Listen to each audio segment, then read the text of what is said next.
everybody. I'm so glad that we are here with you today. Sergio. Hi, Sergio. Hi, Beth. How are you? Good to see you and good to see everybody as well. I'm so glad that we are here connecting and talking about art and creativity. Today's topic is something I've been really excited about sharing with you. How about we talk about our creative passion? That's awesome. That's always a great topic. I've been thinking a lot about my passion lately and ways that I can nurture it. And so I've come up with a few ideas that I think could help out. So, are you ready? I'm ready. Let's do it. Let's do it. I think they're going to be helpful for me as well. So I'm looking forward to that. Well, the other day, all of you know, I'm in Texas right now, and Sergio's in Chicago, and we've just been really having a lot of fun connecting over the internet and recording these videos for you. And so I was excited when I got this idea to share with you. I was building a fire out Okay. in the woods the other day, and it was really big and it was just roaring, right? And then I hmm took a picture of it. hmm I sent it to a friend. I got on Instagram. Before you know it, the fire was down to nothing. And I thought to myself, that happens to me all the time. Like, I feel like as creatives, we have our pilot light on, hmm but we may not be using it in the way that we hope to. So, hmm I what do see. you think about that? No, that is good. That's a really good analogy. For every fire to continue burn, it needs to have the feed of the material that's going to create and burst that Mhm. energy. Yeah, and totally right. Even the other day I was like walking in my studio, and like I had the energy, but it's like I don't know. It just wasn't hitting home.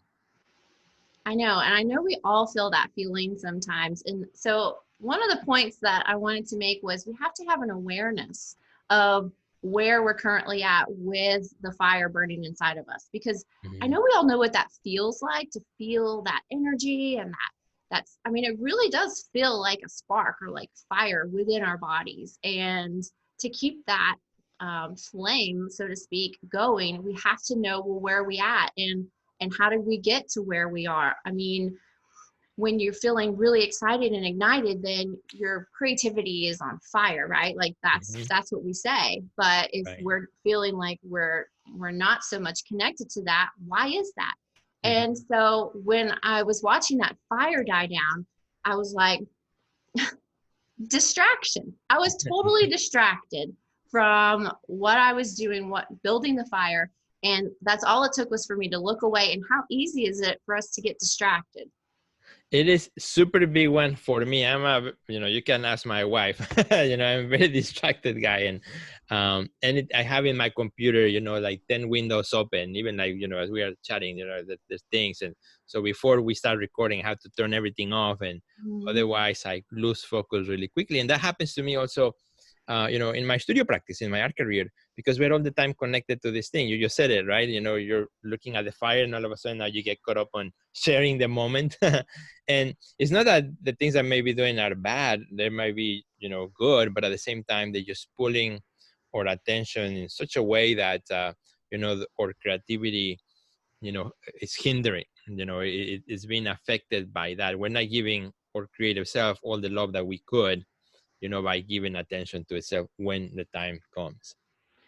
Right. And so that brings me to my next point, the habits that we have. And we Yeah. really have to take an inventory of everything that we're doing and how it may or may not be nurturing our creative passion. If you are taking care of yourself and you're, setting your mind to doing the things that you want to do, if you want to have that passion or that fire within you, what is it going to take to get you there? And really make a commitment to doing the things that you need to do, to creating those habits that you need every day to get yourself in a situation where you're going to be, feeling excited and inspired. I know, like, when I go too long from hmm connecting with people who have inspiring messages, like, I'll just forget.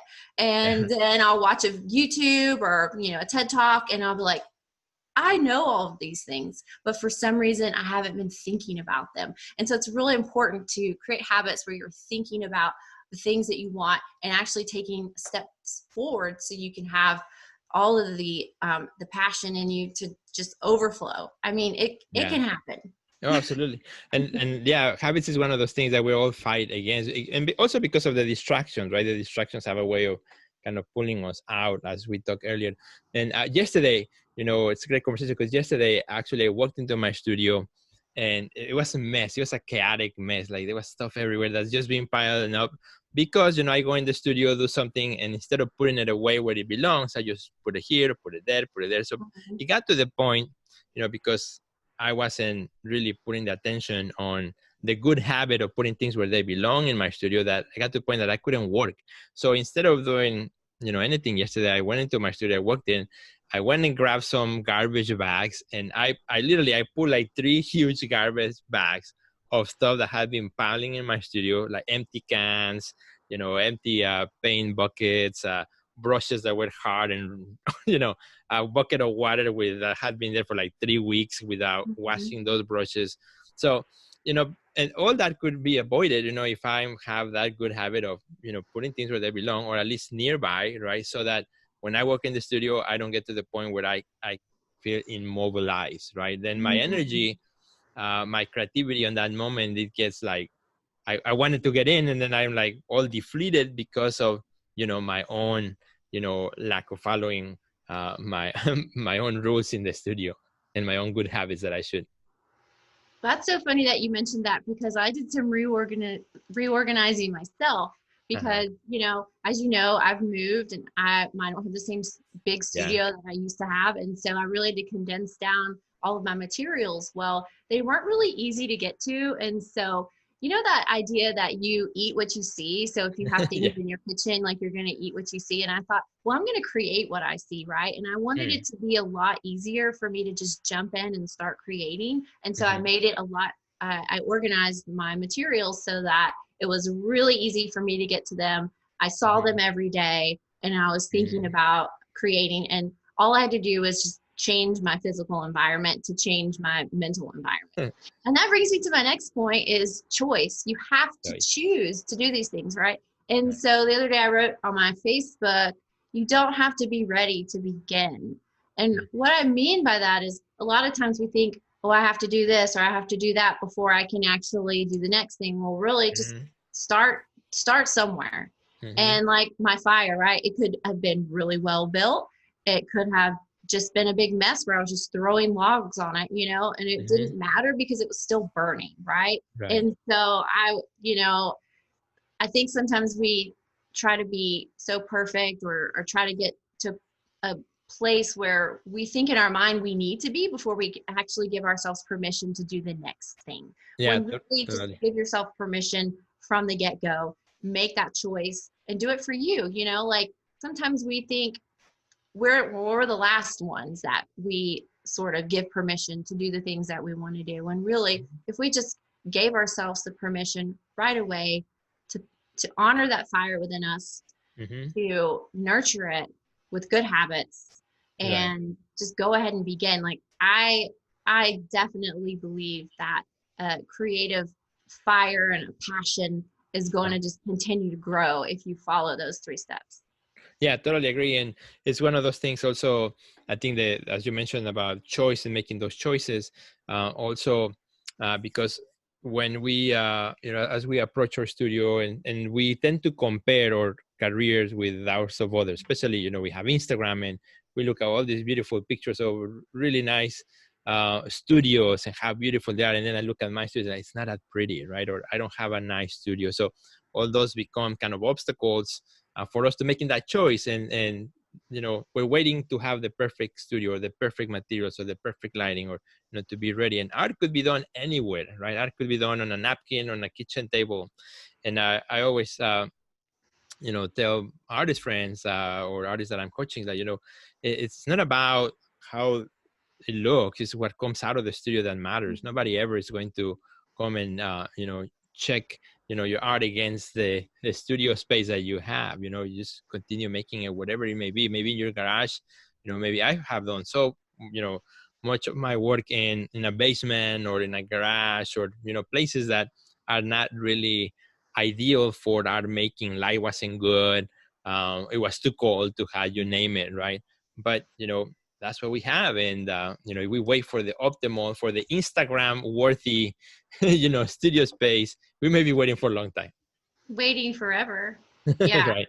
I remember one of my favorite series of work was Crayon on Paper.